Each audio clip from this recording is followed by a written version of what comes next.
Welcome back to WBRZ News 2 at 4. Dr. Z is here today, and we're getting into sun safety from little ones to teens to adults. So welcome, Dr. Z, and we also have Dr. Jessica LeBlanc with us today. Hi, thanks. Welcome. So what do we need to know?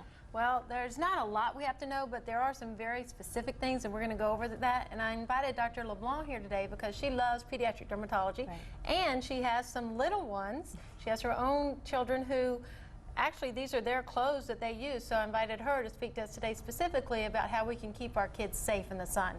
Right. So thank you for coming. Yeah, thanks for having me on. So I'd like to talk today about sun protection in kids and how we can keep them safe in this Louisiana sun that's so hot out there.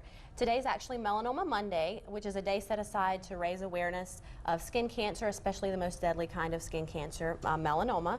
Now, why does that matter for our kids?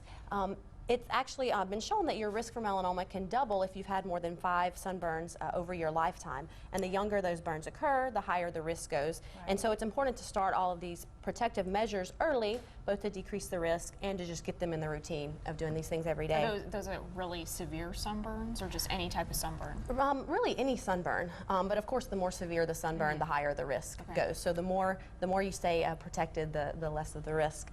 So I start with the same recommendations we give everyone, adults and kids, to stay indoors between the hours of 10 to 2, try to avoid the sun when the UV rays are at their highest, and then use a broad spectrum sunscreen with an SPF at least 30, and then you're going to reapply every couple of hours or after you swim. Now in babies under the age of 6 months, their skin is more sensitive, so it's better just to keep them out of the sun altogether.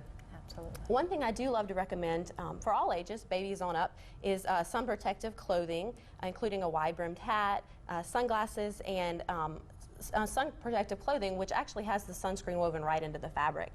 Usually a UPF rating of 50, which is the equivalent of an SPF 50 sunscreen without having to reapply every couple of hours, which for parents, you know, that can be messy and a hassle when you're at the beach or whatever.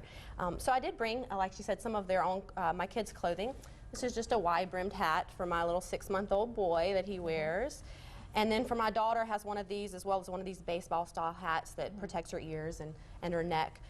So this is one of her shirts that she wears, a little rash guard. There's some shorts that she wears, and then a little skirt. Can you guys tell she loves pink? And so all of that has that good UPF 50 rating so that she's protected without me having to apply a lot of sunscreen. Okay. Great, thank you. And there's a wonderful website that I love, and it's sunsafetyforkids.org, sunsafetyforkids.org, and it recommends all these things and has links to different websites to get these things. Okay. Well, thank you, ladies. And we also